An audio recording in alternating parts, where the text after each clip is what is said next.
un corte de energía eléctrica por explosión de transformadores en San Felipe y daños en la roticería Santa Julia, muy conocida además en San Felipe.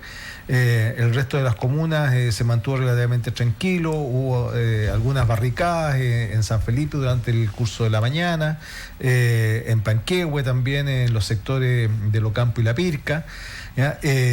Y se pudo lograr relativamente normal el tránsito vehicular, ¿ya? Así es que yo diría que en ese sentido tuvimos una jornada más tranquila que en ocasiones anteriores y esperamos lo que he venido señalando, de que sea una tendencia y que no solamente sea un remanso, digamos. ¿Está sobrepasado Carabineros acá también? Pues yo creo que cuando hay organización, cuando hay similitud, simultaneidad, ciertamente los recursos van a ser siempre limitados. Es como lo que le pasaría también, Julio, y disculpa la comparación, ya con bomberos, por ejemplo. Si tuviera que ir a atacar distintos incendios al mismo tiempo, se le haría más difícil, más complejo. En el caso de Carabineros, claro, cuando hay una organización que actúa con simultaneidad en distintos puntos, naturalmente que se hace más difícil. En este sentido también no hay que olvidar de que esta situación se está dando en todo el país y por lo tanto esperar refuerzo, apoyo desde otros lugares, específicamente desde la cabecera de la región, ya no resulta posible. Hemos visto lo que ha ocurrido en Valparaíso, ayer en el sector de Belloto, en Quilpué, ya por lo tanto, digamos, son los recursos de que se disponen y esos recursos Carabineros naturalmente ha buscado, digamos, utilizarlo de la manera más efectiva y oportuna posible. Ha hablado un par de veces usted, gobernador, ahora de organización. Efectivamente, el gobierno y usted, ¿creen que hay una organización y quién está detrás de esto? Si es así. Bueno, yo por lo menos en lo personal estoy absolutamente convencido que hay una organización detrás, digamos. El hecho de que se actúe tan coordinadamente, se actúe con tanta simultaneidad, vimos los ataques, digamos, cierto, a las distintas estaciones de metro, en fin, ya incluso a lo largo del país en algún minuto se veían acciones muy concertadas. Ahora, ¿quién esté detrás de esto? Bueno, es algo que me imagino se está analizando ya por los organismos competentes de manera de poder identificar quién y desde dónde viene, digamos, esta situación, porque aquí hay que diferenciar, y eso lo hemos dicho desde un comienzo, lo ha dicho el presidente Piñera, también yo lo he podido sostener, ya, de que aquí hay que hacer separaciones. Por una parte están las legítimas demandas de la población que salió, que se manifestó, que se expresó incluso en concentraciones o en marchas muy grandes, digamos, y otro, digamos, tiene que ver con la violencia, con el caos, ya que en el fondo algunos nos han querido arrastrar, ya. ¿Qué es lo que hay ahí detrás de eso? Bueno, yo creo que todos nos hemos ido convenciendo de lo que algunos grupos nos están tratando de llevar básicamente a poner en riesgo nuestra democracia y nuestra libertad. Y no lo digo solamente yo. Ayer leía que un grupo de 80 militantes del Partido Socialista, todos ellos conocidos, como el caso del ex senador Núñez, del ex senador Vieragallo, de Insulza, ¿verdad? Aguiló hacían un llamado, digamos, precisamente en esa misma dirección, a decir, digamos, cuidemos la democracia porque es lo que en definitiva está en riesgo. Uno ve las imágenes, por ejemplo, de lo que pasa en San Felipe y puede hasta, a nosotros nos ha tocado prácticamente todas estas manifestaciones cubrirlas, uno hasta logra identificar a quiénes son las personas que están actuando, y me atrevería a decir que no son más allá de 50, que tienen una organización, me da la impresión que sí. Pero ¿cómo es posible que los servicios de inteligencia policial no hayan logrado determinar esto? Bueno, yo no quisiera hacer un juicio en esa dirección, Julio, porque la verdad que creo que falta mucho todavía por conocer, ¿ya? Bueno, hubo un cambio, por ejemplo, en la dirección de la Agencia Nacional de Inteligencia. Salió la persona que estaba de director e ingresó una nueva persona, un vicealmirante en retiro de la Armada, con especialidad en inteligencia precisamente, ya, para poder entonces analizar y abordar y aportar en la dirección que todos queremos, que en el fondo identificar de dónde proviene todo este movimiento, que yo comparto contigo. Es una minoría, es una muy grande minoría, ¿verdad? Y es la que nos tiene sometidos por el miedo, ¿verdad? Y que en definitiva, digamos, nos está generando tantas complicaciones. ¿Ya? Yo creo que a la luz de todo esto que está ocurriendo, ha ido quedando de manifiesto una serie de debilidades que teníamos. Por ejemplo, a lo mejor nosotros como país pensamos que obviamente estábamos lejos de una situación como esta, ya fuimos autocomplacientes tal vez en eso.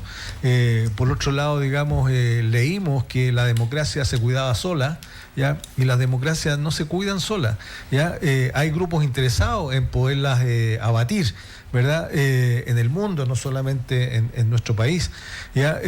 También nos dimos cuenta de que teníamos una debilidad grande en materia de inteligencia, que la Agencia Nacional de Inteligencia, la ANI, ¿cierto?, no fue capaz de prever esta situación.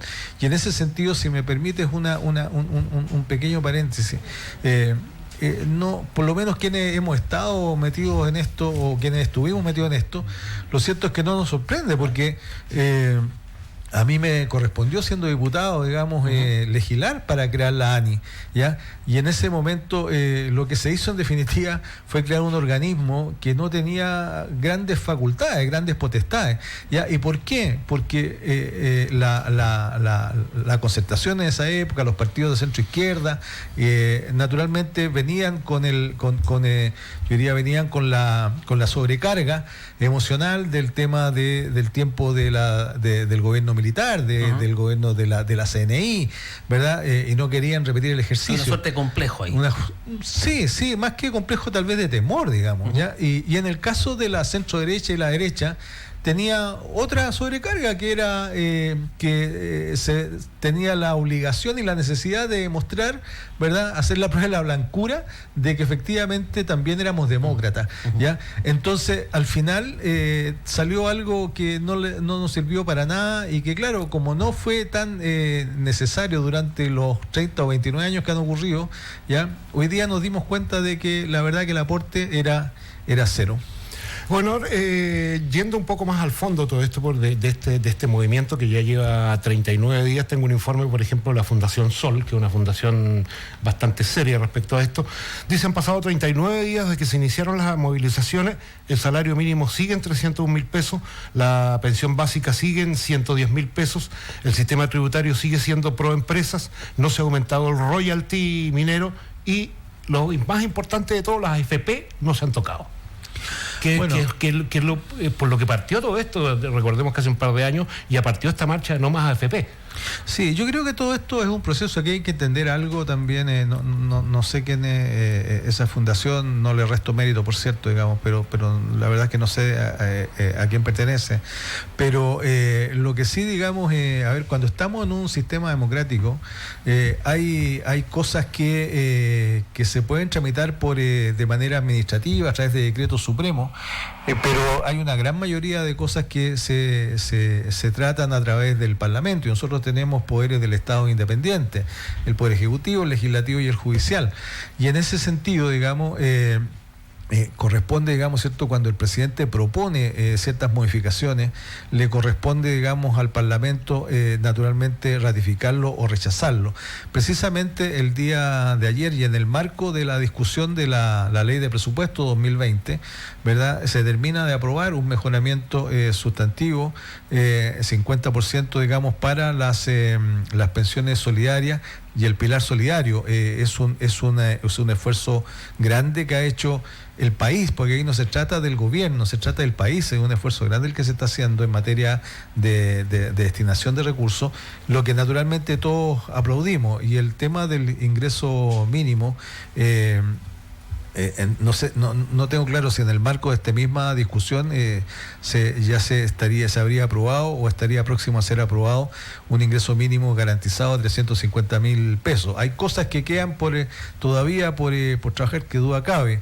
Ya en la agenda social es una agenda que va a ser con toda seguridad muy amplia, ¿verdad? Que lo que busca, y esa es la sensibilidad que yo diría que tienen todos, el gobierno, los parlamentarios, las organizaciones sociales, pero fundamentalmente quienes tienen que legislar sobre la materia, ¿verdad?, que es recoger la mayor cantidad de estas demandas que ha levantado la población, la ciudadanía, los chilenos y las chilenas, ya, porque yo creo que todos empatizamos, incluso, ¿por qué no decirlo, simpatizamos con esa demanda? Claro, pero hay, disculpa, muchachos, discúlpeme, gobernador, tengo a alguien al hilo telefónico que quiere plantearle una inquietud. A ver, ahí tenemos ahí el contacto permanente. Ahí se está preparando el gobernador. Sí. Bien, amigo.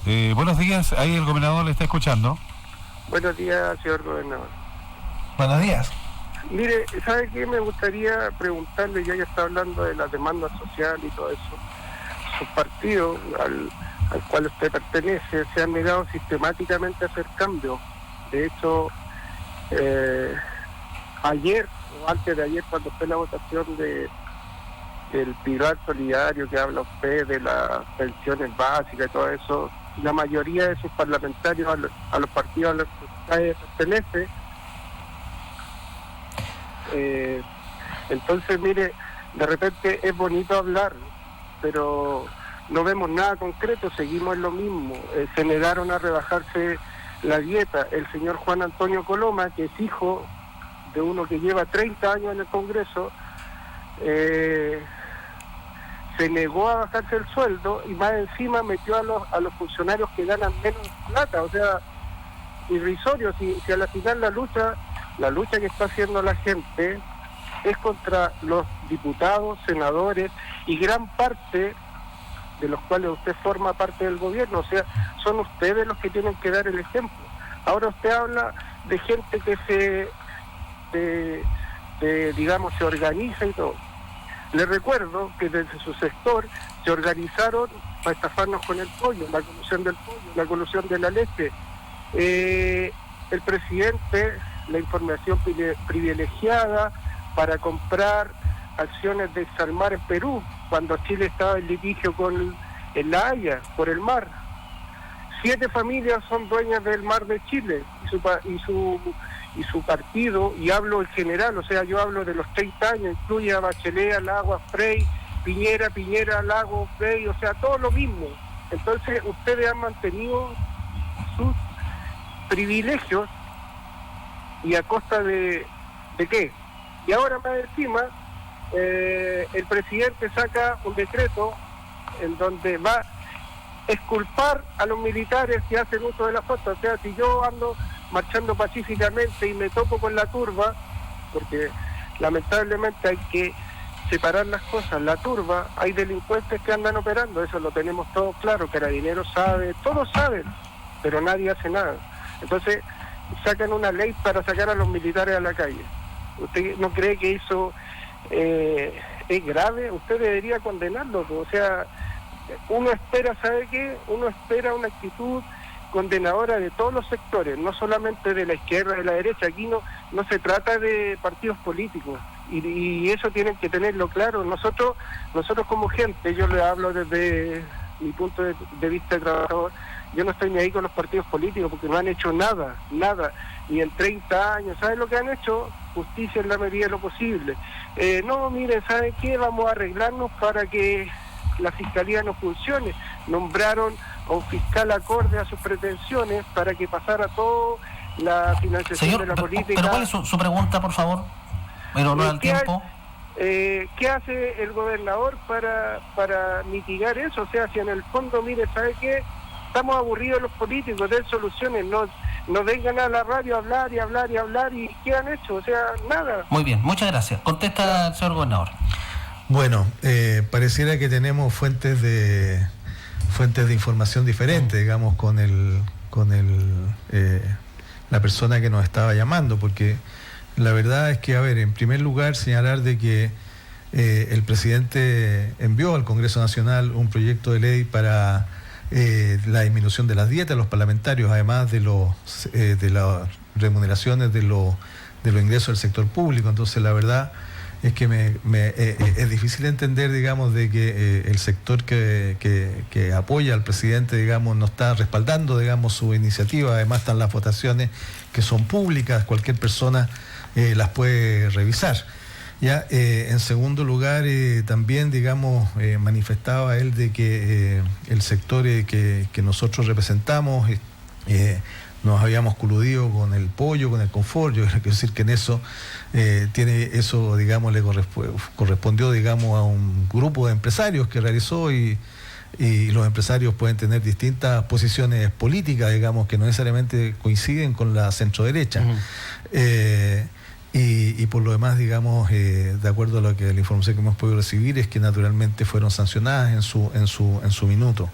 Ya, en relación a lo que habla de que se sacaría a los militares a la calle, la verdad que lo que el presidente ha anunciado es que lo que se busca es que las fuerzas militares puedan custodiar, digamos, las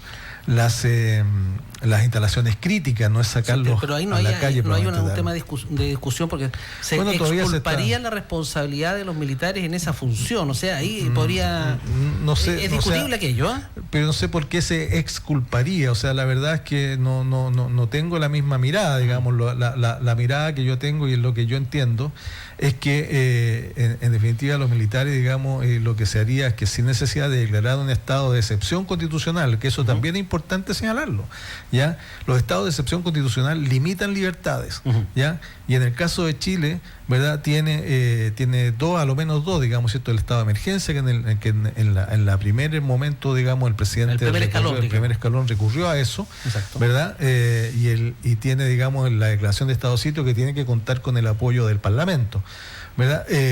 Y en esto lo que se busca es que se pueda custodiar las instalaciones críticas, ya que tendrá que definirlo también el Parlamento, qué son las instalaciones críticas, ya qué vamos a entender por instalaciones críticas, de manera, digamos, cierto, de que por ejemplo, esta es una idea inicial, habrá que discutirle perfectamente. Eso naturalmente se envió recién ayer al Parlamento, y será el Parlamento quien definirá esta situación, ¿verdad?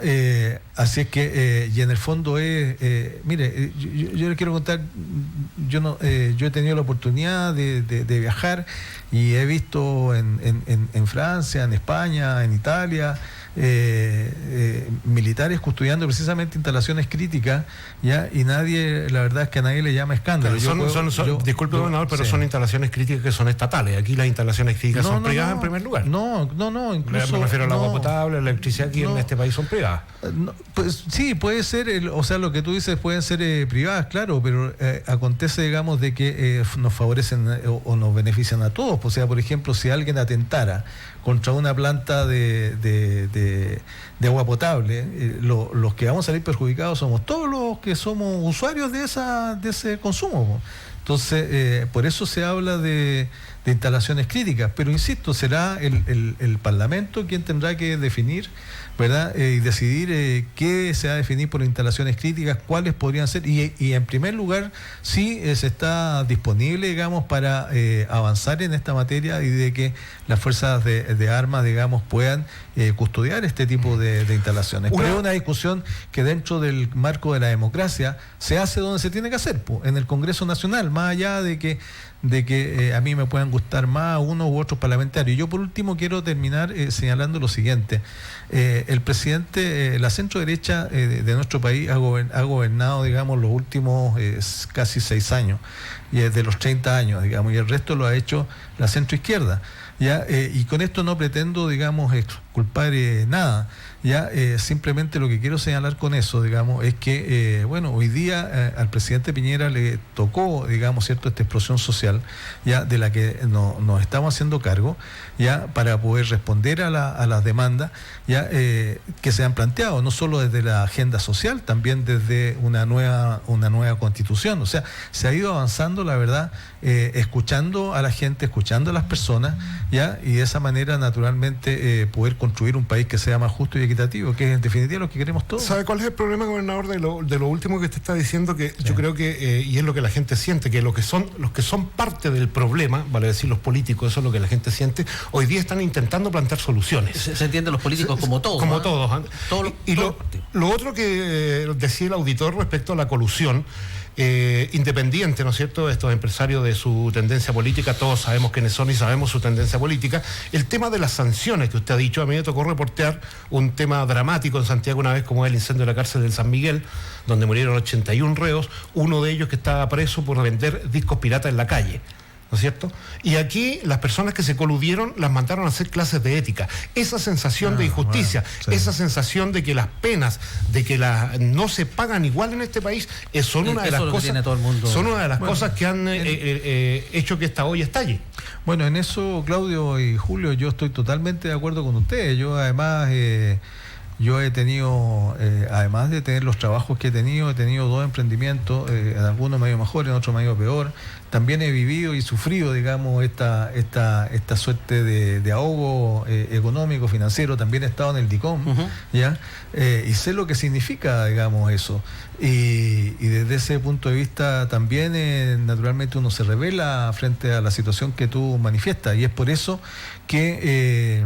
hoy día hay que, yo creo, se tiene que revisar toda nuestra situación. Lo que se tiene que buscar es construir un país más justo, más equitativo, ¿cierto? Con menos abuso, con menos corrupción, con menos privilegios, ¿ya? Y yo creo que es en lo que estamos todos de acuerdo. O sea, además, digamos, quienes les corresponde legislar o colegislar, yo creo que están en la misma orientación, ¿ya?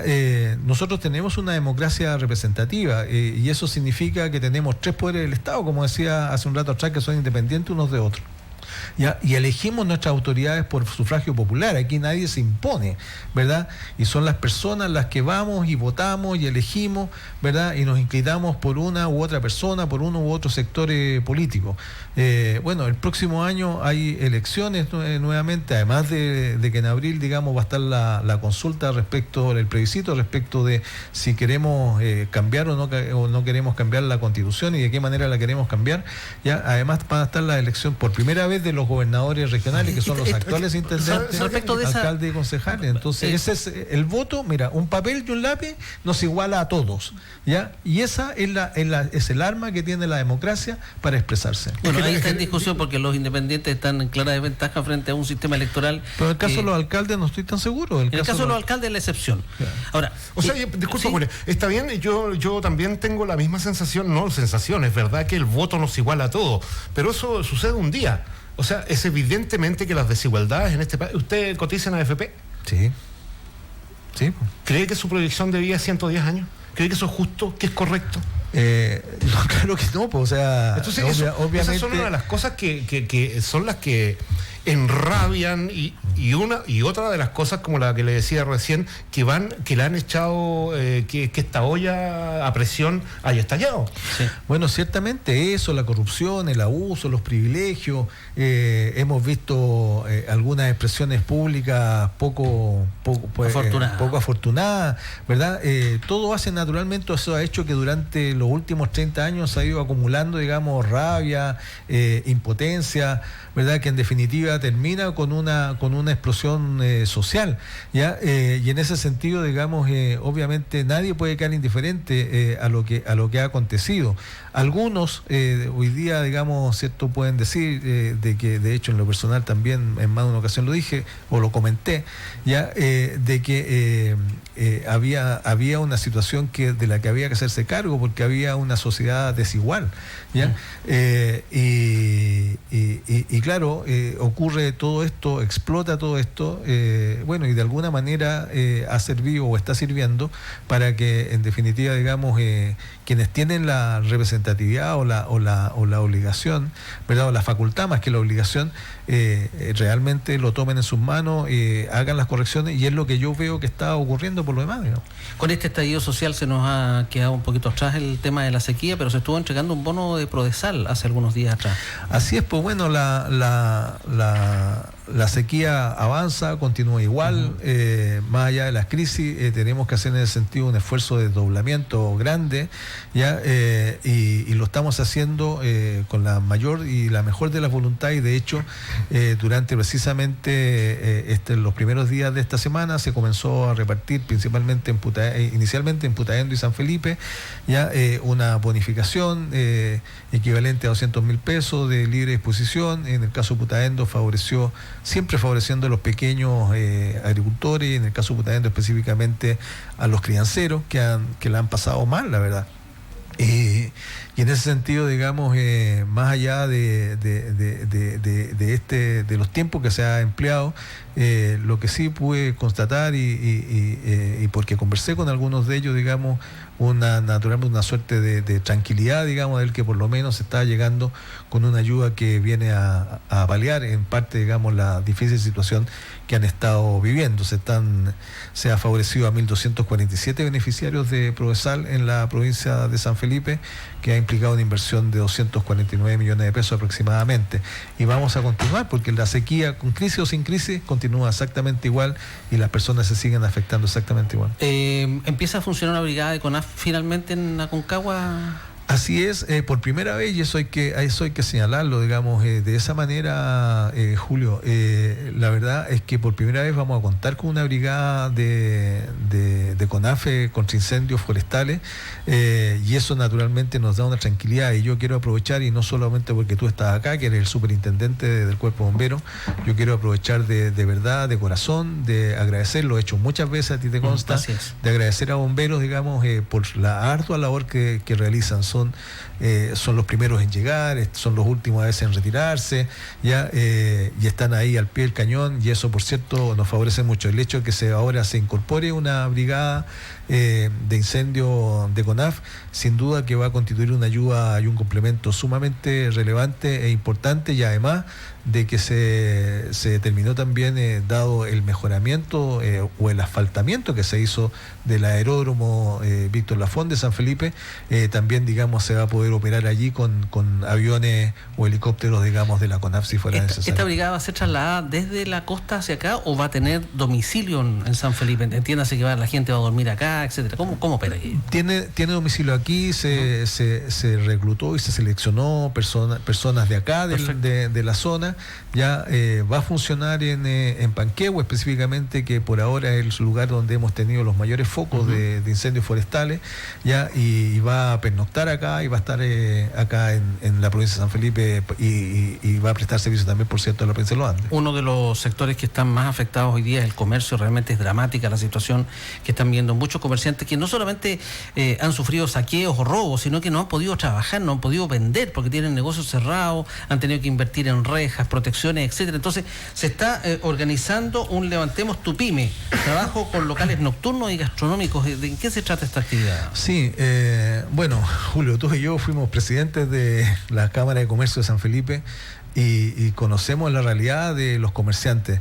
Y nuestros comerciantes son pequeños comerciantes, nuestros gastronómicos son pequeños emprendedores, naturalmente que toda esta situación les ha afectado muchísimo, porque hay que cerrar antes los negocios por temor a los saqueos, por temor a la violencia, ¿verdad? Y por lo tanto la gente también siente temor y no sale o se recoge más temprano, y esto está afectando seriamente al comercio local y al gastronómico. Incluso la otra vez que me reunía con una representación de ellos, del orden del 70% donde han caído las ventas. La verdad es que es una situación sumamente delicada, y lo más grave de esto, Julio, es que no solo afecta a quienes son los dueños de estos emprendimientos, de estos locales comerciales, sino que también va a generar problemas, o puede generar problemas en el empleo. Exacto.